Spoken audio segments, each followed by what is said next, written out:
ঈদ মানে আনন্দ, ঈদ মানে ঘুরে আসা, বারবার আসা। যেহেতু প্রতি বছর ঘুরে ঘুরে বারবার আমাদের মাঝে আসতেছে, এই জন্য ঈদ বলা হয়। আবার ঈদ মানে আনন্দ খুশি, এটাও অর্থ এই জন্য যেহেতু ঈদের দিনে যারা 60 মাস রোজা রাখছে, রমজানের মধ্যে তারাবি নামাজ আদায় করছে, তসবিহ তাহলিল জিকির আজকার ঠিক মতো আদায় করছে, আল্লাহ রব্বুল আলামিন এই পবিত্র দিনে তাদের যেহেতু গুনাহগুলো মাফ করে দিয়ে থাকেন, এই জন্য তারই একটা খুশি, তারই খুশি। তা আজকে আমাদের ঈদের সময় এরকম ঈদ মানে আনন্দ খুশি, এই খুশি যেহেতু আল্লাহ তাআলার পক্ষ থেকে, এই কাজে এই খুশিটা আমরা কেমনে উদযাপন করব, এটাও আল্লাহ তাআলার দেয় বিধান অনুযায়ী আমাদের উদযাপন করতে হবে। যদি আমরা সেইভাবে উদযাপন না করে নিজের মন মতো জীবনযাপন করি, আনন্দ উল্লাস করি, উদযাপন করি, তাহলে এটা আমাদের জন্য দুর্ভাগ্যের কারণ হবে, গুনাহের কারণ হবে। হাদিসের মধ্যে আসছে, নবী করিম সাল্লাল্লাহু আলাইহি ওয়াসাল্লাম বলেন, যখন বান্দারা 60 মাস রোজা রাখার পরে, তারাবি নামাজ আদায় করার পরে ঈদগাহ ময়দানে উপস্থিত হয়ে যায়, আল্লাহ রাব্বুল আলামিন ফেরেশতাদের ডেকে বলেন, ও ফেরেশতারা, যে মজদুর, যে কামলা, যে কিষান, যে মজদুর, তার যে দায়িত্ব ছিল সবগুলো সুন্দরভাবে আদায় করেছে, সুন্দরভাবে আদায় করেছে এবং আমার নামে তাসবিহ পড়তেছে, আমার বরত্ব আলোচনা করতেছে, বরত্ব বলতে বলতে তারা ঈদগাহ মাঠে জমা হইতেছে, এদের জন্য কি পাওনা দেওয়া উচিত? ফেরেশতারা বলেন, ইয়া রাসূলুল্লাহ, ইয়া আল্লাহ, যে মজদুর আপনার দায়িত্ব, আপনার দেওয়ার দায়িত্ব সম্পূর্ণভাবে আদায় করেছে, রোজা রাখছে, তারাবি নামাজ আদায় করছে, সদকা ফিতর আদায় করছে, আপনার তাসবিহ পড়তে পড়তে ঈদগাহ মাঠে যাইতেছে, এদের পাওনা পরিপূর্ণ দেওয়া উচিত। আল্লাহ রাব্বুল আলামিন বলেন, ও ফেরেশতারা, তোমরা সাক্ষী থাকো, আমার ইজ্জতের কসম, আমার বরত্বের কসম, আমার সম্মানের কসম, আমার বান্দাদের সমস্ত গুনাহ আমি আল্লাহ রাব্বুল আলামিন মাফ করে দিলাম। বলুন সুবহানাল্লাহ। তা আজকে হলো গুনাহ মাফের একটা বৈঠক, পুরস্কারের একটা দিন। যেরকম কোনো ব্যক্তি যারা বিভিন্ন প্রতিযোগিতায় অংশগ্রহণ করে, যারা এরকম উত্তীর্ণ হয়ে যায়, প্রতিযোগিতার মধ্যে ফার্স্ট হয়ে যায়, তাদের জন্য পুরস্কার একটা দিন। মুসলিমরা ইতিহাসে উপস্থিত হয়ে গেছেন, কিন্তু হযরত ওমর রাদিয়াল্লাহু তাআলা আনহু আসতেছেন না। সাহাবায়ে রিদওয়ানুল্লাহি আলাইহিম আজমাইন তারা চিন্তা করতেছেন, আমাদের ইমাম খলিফাতুল মুসলিমিন হযরত ওমর রাদিয়াল্লাহু তাআলা কেন ইমামে আসেন না, কারণটা কি হলো? যে দেখতেছেন হযরত ওমর রাদিয়াল্লাহু তাআলা আনহু তার ঘরের মধ্যে কান্নাকাটি করতেছেন। ওমর রাদিয়াল্লাহু তাআলা বলেন, হে খলিফাতুল মুসলিমিন, হে আমিরুল মুমিনিন, আজকে এই দিন সবাই তো আনন্দ খুশি হয়ে যাচ্ছে, সকলে আনন্দ প্রকাশ করতেছে, কিন্তু আজকে আপনি কেন কান্নাকাটি করতেছেন?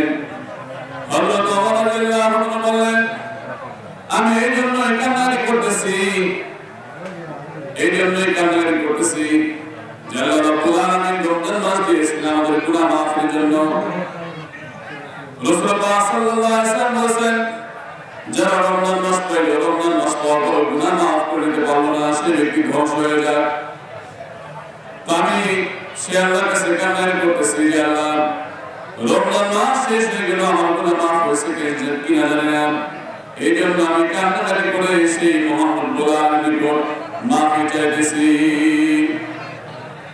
এই জন্য এই ঈদ উল ফিতরের দিনে, যেদিন আমাদের গুনাহ মাফ হয়, যেদিন গুনাহ মাফ করে দেওয়া হয়, এই দিনে আনন্দ ফুর্তি আমরা অনুভব করবো না, যে আনন্দ করতে করতে যেন আমাদের গুনাহ হয়ে যায়, সেরকম জন্য। এই জন্য এই দিনে আমাদের বেশি বেশি কান্নাকাটি করা দরকার যে আল্লাহ, তুমি রমজান মাস দিয়েছিলেন গুনাহ মাফের জন্য, আমার গুনাহ মাফ হয়েছে কিনা জানি না, এই জন্য বেশিতে বেশি তওবা করা, আল্লাহর কাছে কান্নাকাটি করা। হাদিসের মধ্যে আসছে, নবী করিম সাল্লাল্লাহু আলাইহি ওয়াসাল্লাম বলেন, আদ-দুআ মুখুল ইবাদা, আল্লাহর কাছে দরখাস্ত করা, দোয়া করা, এটাই হলো ইবাদতের মগজ। ইবাদতের মূল হচ্ছে আল্লাহর কাছে রোনাজারি করা, কান্নাকাটি করা, ইবাদত করা, দরখাস্ত করা। ইবাদতের মধ্যে দোয়াটাই মগজ হওয়ার কারণ হলো একটি উদ্দেশ্য থাকে, যখন আমরা নামাজ পড়ি মাথায় নত করে সিজদাতে মাটির সাথে মাথা লাগাই, এর অর্থ হলো আল্লাহ তাআলাকে বরকত করা, নিজের আজিজি ইনকিসারি, নিজের সুলুক এটাকে প্রকাশ করা। যে কোনো ইবাদত বন্দী করে তার মধ্যে আল্লাহর বরকত প্রকাশ করা হয়। আর এই কথা আর দোয়ার মধ্যে যেহেতু সরাসরি আল্লাহর কাছে নিজেকে ছোট করে প্রকাশ করা হয়, যার আমি দুর্বল, আমি কমজোর, আমি গুনাহগার, তুমি ছাড়া আমার কেউ নাই, উপায় নাই। এই জন্যই বলা হয়েছে দোয়াকে বলা হয়েছে ইবাদত। দোয়া হচ্ছে ইবাদতের মগজ।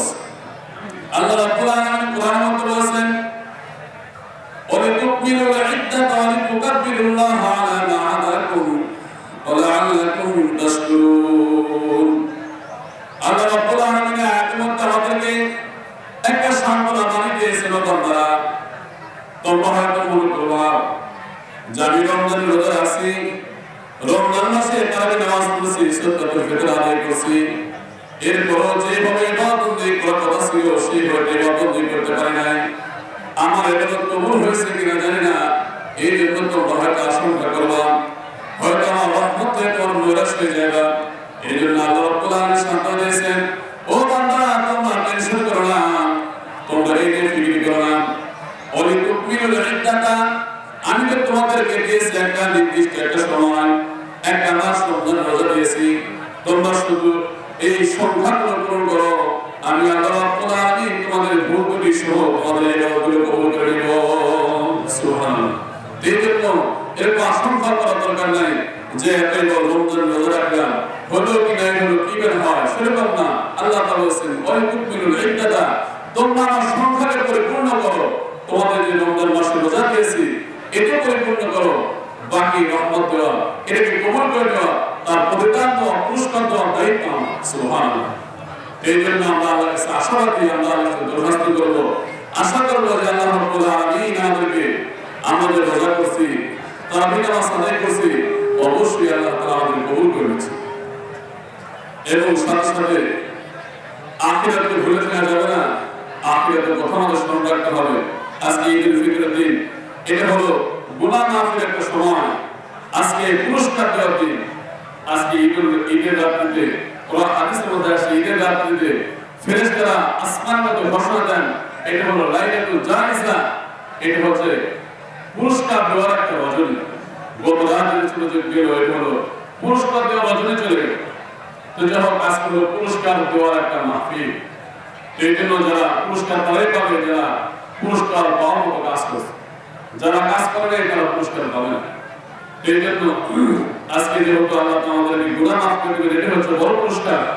হাদিসের মধ্যে আসছে, নবী করিম সাল্লাল্লাহু আলাইহি ওয়াসাল্লাম বলেছেন, রাসূলুল্লাহ সাল্লাল্লাহু আলাইহি ওয়াসাল্লাম বলেছেন, আল্লাহ তাআলা বলেন, ইদরিউল মাগফুর আল্লাহুম, হে আমার বান্দারা যারা রমজান মাসে রোজা রেখেছো এবং তারাবি নামাজ আদায় করেছো, সদকা ফিতর দিয়েছো এবং আমার জন্য তোমরা নামাজ পড়েছো, ইদরিউল মাগফির আল্লাহুম, হে বান্দা তোমরা ফিরতে থাকো, তোমাদের সকল গুনাহ আল্লাহ তাআলা মাফ করে দিয়েছি। আল্লাহ তোমাদের মাফ করে দিয়েছেন। তবে আল্লাহ তাআলা আজকে মাফ করে দিলেন, আর মাফ করার পরই যদি আমরা গুনাহের মধ্যে ব্যস্ত হয়ে যাই, এটার মতো বোকামি ছাড়া কিছু না। 7টা মাস রোজা রাখলাম, নামাজ পড়লাম, ঈদ কামাতে রমজানের কান্নাকাটি করে আল্লাহর কাছে মাফ দিলাম, আবার এখান থেকে যেই আমি গুনাহ শুরু করব, নাচ গান এগুলো চললাম, এটা হতে পারে না। এই জন্য যারা কেটে দাঁড়িয়ে আছে, এটি সেটি যেখানে ফাঁকা আছে পূরণ করি, আর যারা আমার সামনে আছে যেখানে ফাঁকা আছে, যাদের সামনে ফাঁকা আছে তারা পূরণ করি। আর যাদের কাছে যায় নামাজ আছে, আপনি একটু চেষ্টা করবেন যায় না দিচ্ছে নামাজ পড়ার জন্য, এবং বাইরে রাস্তার মতো কাপড় দেওয়া হচ্ছে, আমরা জায়গা দিই। তো যাই হোক, আজকে যেহেতু আল্লাহ তো মাফ করে দিয়েছেন, কিন্তু মাফের সুখে এভাবে করা যাবে না আল্লাহ তো মাফ করলে আবার গুনাহ শুরু করবে, সেরকম করা যাবে। এই জন্য আপনারা জানেন, আলহামদুলিল্লাহ 2024 সালের এই 5 আগস্টের পর থেকে দেশটা আমাদের স্বাধীন হয়ে গেছে। এই স্বাধীনতার পরে আমাদের দেশে অনেক পরিবর্তন আমরা লক্ষ্য করতেছি। সকলে ইসলাম প্রেমী, ইসলামের প্রতি ভালোবাসা আছে, আমরা সকলে চাই ইসলামের প্রতি শান্তি, নিরাপত্তা, ইজ্জত, সম্মান, ইসলাম লিপ্ত করার চেষ্টা করি। এই জন্য আমরা এই রমজানের মধ্যে, রমজানের আগেও যেরকম এলাকায় গান বাজনা আগ্রহ থেকে আমরা হেফাজত ছিলাম, রমজানের পরেও আকিকের নামে, বিবাহের নামে, পিকনিকের নামে যেন গান বাজনা না হয়, এই জন্য প্রত্যেক মহল্লার লোককে অবশ্যই বিষয়টা খেয়াল রাখবে। আল্লাহ তাআলা আমাদেরকে তৌফিক দান করুন যাতে আমাদের একটা নিরাপদ থাকে, শান্ত থাকে। দেখা যায় একদিনের বিয়ে শাদী হচ্ছে, ওই 2 দিন আগে থেকে ডেস্ক বাজাচ্ছে, পুরো এলাকার মানুষের ঘুম নষ্ট, কষ্ট হয়ে যায়। হাদিস বলতে আসছে মানুষের মনে কষ্ট দেওয়া, মানুষের কষ্ট দেওয়া, এটা হচ্ছে বড় কবিরা গুনাহ। কাজে আমি নিজে একটু আনন্দ প্রকাশের জন্য পুরো এলাকার মানুষের কষ্ট দেবো, তা হবে না। এই জন্য অবশ্যই চেষ্টা করবো সেখান থেকে আমাদের বিরত করা যাবে। আর আল্লাহ রাব্বুল আলামিন এই ঈদের সময় আমাদের আনন্দ, এই আনন্দ তো শরীরের সম্মতি করতে হবে। শরীরের বাইরে যে আনন্দ ফুর্তি করবো এটা আল্লাহ তাআলা সাপোর্ট করে না, শরীরকে সাপোর্ট করে না। এই জন্য শরীরের সম্মত আমাদের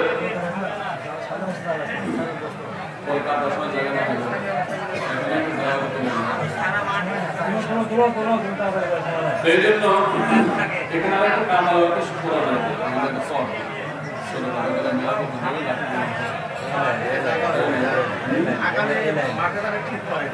তো যাই হোক ইনশাআল্লাহ যাদের